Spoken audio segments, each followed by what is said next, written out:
Good evening, everybody, and welcome once again to a nice, comfortable and warm, cozy spot next to our fireplace here in the Wild Earth camp.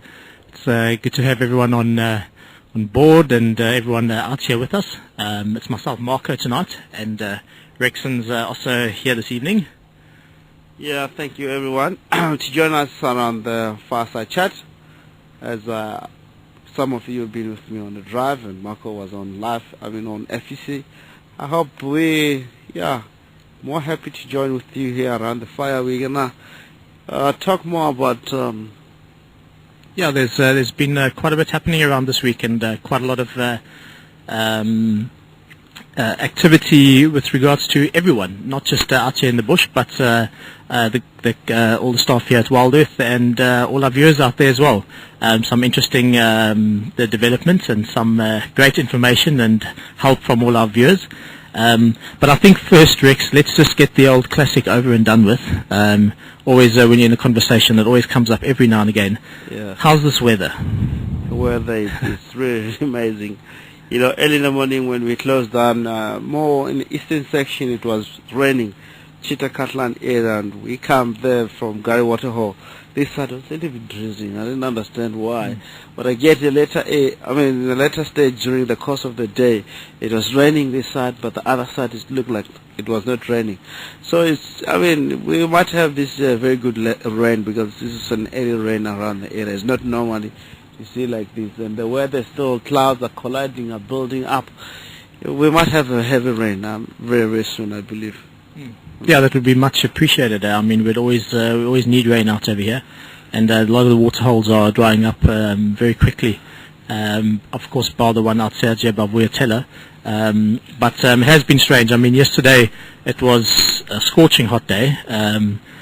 I even jumped in the swimming pool just to cool off once. So, it was quite a hot one. And then today it's just a total change, I had my beanie out and long trousers and warm tops, and it started drizzling and getting wet and all windy. So it's just been very bizarre, a very quick change of weather. Yeah, of course, it's a change. It's amazing. When I came yesterday, I found you lying down there. It was very, very hot. I was feeling hot even myself. But suddenly like this, changing. Yeah. So it's really amazing. Yeah, no, definitely, yeah. But, as the weather goes, it's bizarre everywhere in the world these days. But now, the hot topic for the week, it's been crazy because this leopard, who is this leopard that we've been seeing? This male leopard out there by Garaga Shortcut, we've seen the last couple of days with the Daika kill. That's the big question. Who is this leopard? It's been on our blog. We've been questioning it. At first, we just thought it was Matimba. It's just been a mistake.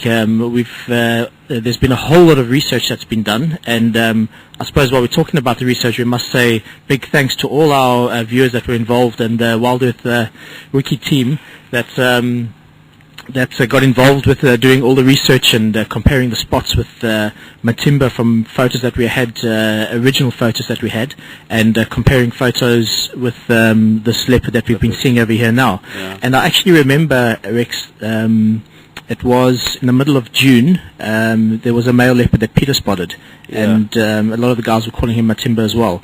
But Peter took some photos, and we've been comparing them, and a lot of our viewers have been comparing them and checking the spot patterning, and again, not Matimba. And what's very interesting is that I was looking at those leopard photos tonight. It's not Matimba, and it's not the same leopard that's we saw the last couple of days. So it's possibly a second unidentified leopard that we're not 100% sure of. It's really amazing. Yeah. Even myself on a drive yesterday, I even asked because I was a little bit confused. One chap called another leopard, said Matimba down west. So I have asked the guide, who is this leopard actually? Because it seems like he's not the very, no one have exactly identification on the leopard, whether it's Matimba or not. We were not really sure. All these leopards are moving down west. For us, if they call it like that, we just pick from the guides and let it, it's Matimba or someone else. But the first leopard that Peter spotted, if you look at even on the face itself, it's very, very dark. It's got a very, very beautiful spot on the head. It looks like a heart, a shape of the heart itself. And it's more like golden color, more darkish in color, and it was called Matimba. And that one is very, very light, but it's very big. It's still young, as you can see, but it's really, really amazing male. Yeah, and it's got 4 spots on the right, mm-hmm. 3 on the left. So it's really amazing. No, it has been. It's been fantastic to get all this involvement from everyone out there, all our viewers out there, and late nights for people, burning the midnight oil, trying to get the results and trying to find out exactly what's going on.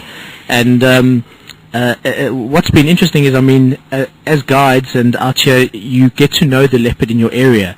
So we know the general area that Karula will move around in her territory and her home range, and her two youngsters as well as Mafufunyan and Jordan. You generally know the areas that they move around in.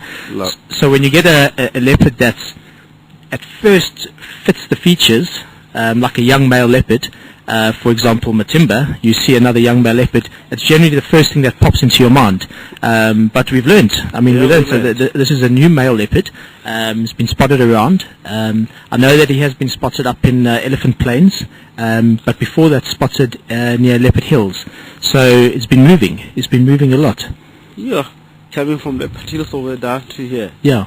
So amazing. I have seen the eagles with, I was like, oh, I don't know this. To be honest, I don't know Matimba myself. I rely on the information that I get. It can happen, a leopard can move such a very big distance. I mean, I've seen it, if you look at Shivatu, where he was coming from, and Newton Man, where he's coming from.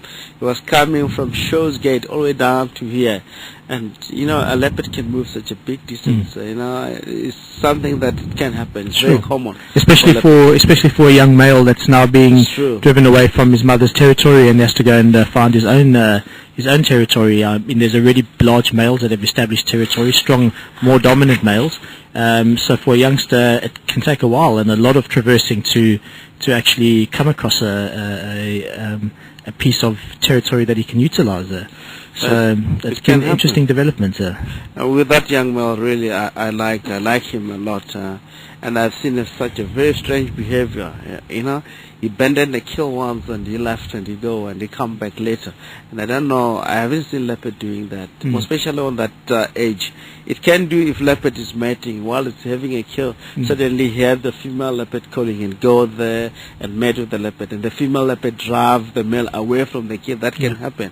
But for the young male, it's really, really amazing. I haven't seen this. You mean the situation with this Daika kill? Daika kill. I haven't seen it. It's my first time. I was like, oh, what's going on here?